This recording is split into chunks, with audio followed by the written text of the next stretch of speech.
అందరికీ నమస్కారం అండి. మనం పూజ్య లాలాజీ మహారాజ్ గారి జయంతి వార్షికోత్సవాల సందర్భంగా వారు కథల రూపంలో చెప్పినటువంటి బోధనలని చెప్పుకుందాం. లాలాజీ మహారాజ్ గారు తన ఒక విశిష్ట లక్షణం గురించి ఇలా చెప్పుకున్నారు. నేను భగవంతునికి బానిసలాగా జీవించాను. పై మెరుగులకి పక్కకు పోకుండా నన్ను నేను అప్రాముఖ్యమైన వారిగా, ఇన్సిగ్నిఫికెంట్గా తలంచి భగవంతుడికి సంపూర్ణంగా వినమ్రుడనై జీవించాను. నా ఇంటిని, నా సమస్తాన్ని కూడా భగవంతుడికే సమర్పించి అవన్నీ వారివేయని, నావేమీ కావని, అలాగే జీవితంలో వారు ఏది ప్రసాదించినా దానికి కృతజ్ఞుడనై చాలా సంతోషంగా జీవించాను. ఈ విధంగా సమస్తాన్ని కూడా భగవంతుడికి లేదా సమర్థ గురువుకి సమర్పించడం అనే దానికి ఉదాహరణగా ఛత్రపతి శివాజీ వారి గురువు స్వామి రామదాసుల గురించి లాలాజీ మహారాజ్ గారు చెప్పారు.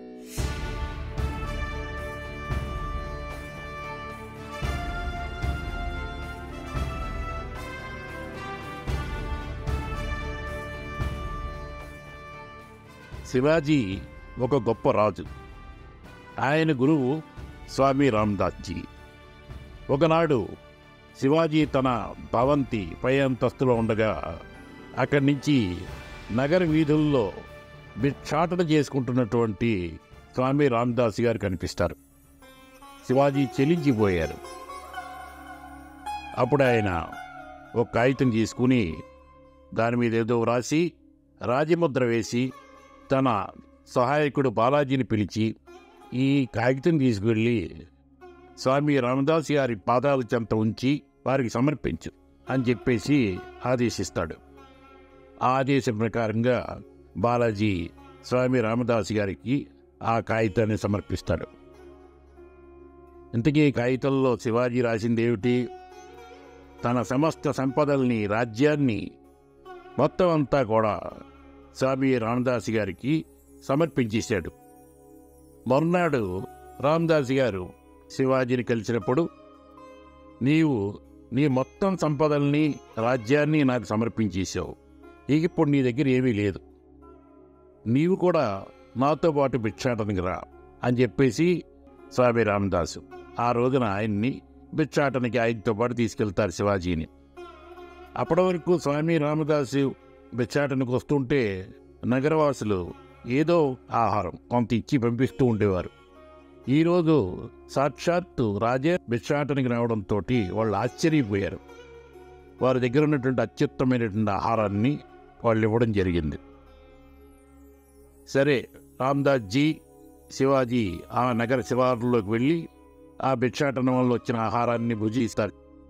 ఆ తర్వాత రామదాస్ గారు శివాజీకి తన దగ్గర ఉన్నటువంటి ఒక చిన్న కాషాయ వస్త్రాన్ని ఇచ్చి, ఈ రాజ్యాన్ని నా తరపున నువ్వు ధర్మంగా పరిపాలించు, నేను నీకు నేర్పినటువంటి సూత్రాల ప్రకారంగా పరిపాలించు, ఇదే ఇప్పటి నుంచి ఈ రాజ్యానికి జెండా అని చెప్పేసి ఆదేశిస్తాడు. భరతుడు శ్రీరామచంద్రుని పాదుకలు తీసుకొచ్చి సింహాసనం మీద పెట్టి శ్రీరామచంద్రుని తరపున ఏ రకంగా రాజ్య పరిపాలన చేస్తాడు, అలాగా శివాజీ కూడా రామదాస్ గారి కాషాయ వస్త్రాన్ని తీసుకొచ్చి సింహాసనం మీద ఉంచి పరిపాలన చేస్తాడు. ఆ ప్రకారంగానే శివాజీ చాలా ధర్మంగా, పరిపక్వతతోటి, పరిణితితోటి పరిపాలన సాగించాడు. అంచేతే ఆయన ఒక రోల్ మోడల్ అని అనిపించుకున్నారు.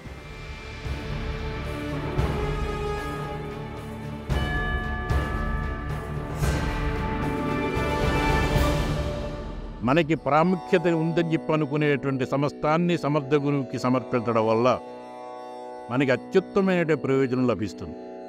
కథలో కూడా రామదాస్ గారు ఏమి తీసుకోలేదు, ఆయన తరపున పరిపాలించమన్నారు. ఇలా శిష్యులు గురువుకి సమర్పించడం అనేటిది అనేక కథలు మనకి శాస్త్రాల్లో ఉన్నాయి. అందులో రిలేటెడ్గా ఒక చిన్న కథ చెప్పుకున్నాం. పరమశివుడు గురువుగా సప్తమహర్షులు వారు విద్యను అభ్యసించేవారు.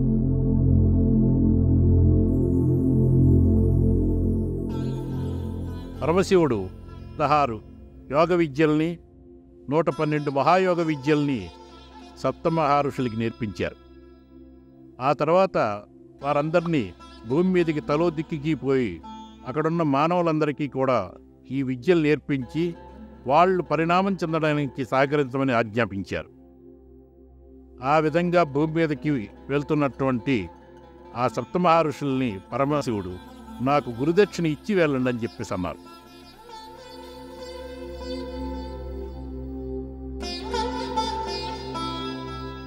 మా దగ్గరే ఉంది ఇవ్వడానికి అని సప్తమహర్షులు ఆశ్చర్యపోయారు. కానీ అందులో ఉన్నటువంటి అగస్త్య మహర్షి, మహాదేవ మా దగ్గర ఏమీ లేదు, కానీ మీరు నేర్పినటువంటి యోగ విద్యలు మహాయోగ విద్యలు ఉన్నాయి, వీటిల్ని తిరిగి మీకు సమర్పించేస్తున్నాం గురుదక్షిణగా అని చెప్పి సమర్పించాడు. ఆ విధంగానే మిగిలినటువంటి మహర్షులందరూ కూడా గురుదక్షిణ సమర్పించారు.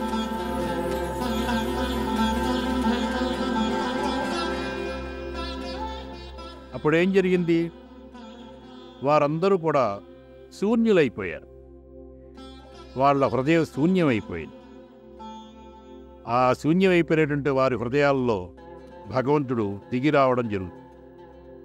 భగవంతుడే మన హృదయాల్లో దిగినప్పుడు యోగ విద్యలు ఏమిటి అన్నీ వస్తాయి. హృదయాలు శూన్యీకరించుకోవడం అనేటువంటి విషయానికి వస్తే పూజ్య దాజీ గారు చెప్తూ ఉంటారు.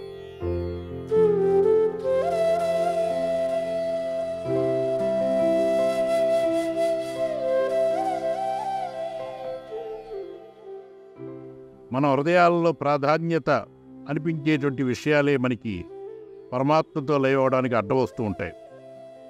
మన హృదయాన్ని శూన్యీకరించుకోవడానికి, భగవంతుడు దిగి రావడానికి మనం చేసే నిరీక్షణే మనం చేసే ధ్యానం. ఆయన అంటారు, మన మిషన్ బ్యాడ్జిలో సత్యబద్ధ అనేటువంటిది దాటి మనం ముందుకు సాగాలి. కానీ సత్యబద్ధ ఒక లాక్ చేసినటువంటి గేట్లు అని చెబుతూ అక్కడ నిజానికి గేట్లంటూ ఏమి లేవు, అది గేటు కాని గేటు. నిజానికి ఉన్న ఒకే ఒక గేటు మన హృదయం. అంటే మన హృదయంలో ప్రాముఖ్యత ఉందని మనం అనుకుంటున్నటువంటివన్నీ అక్కడ అడ్డొస్తాయి గేటులాగా అన్నారు.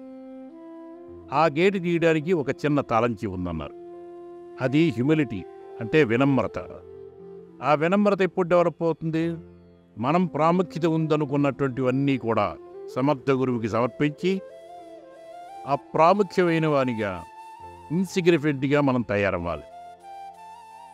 ఈ విశిష్ట లక్షణం గురించి తననే సజీవ ఉదాహరణగా మనం తీసుకునేలాగా లాలాజీ మహారాజ్ గారు ఈ కథని కూడా చెప్పడం జరిగింది. అందరికీ ధన్యవాదాలు.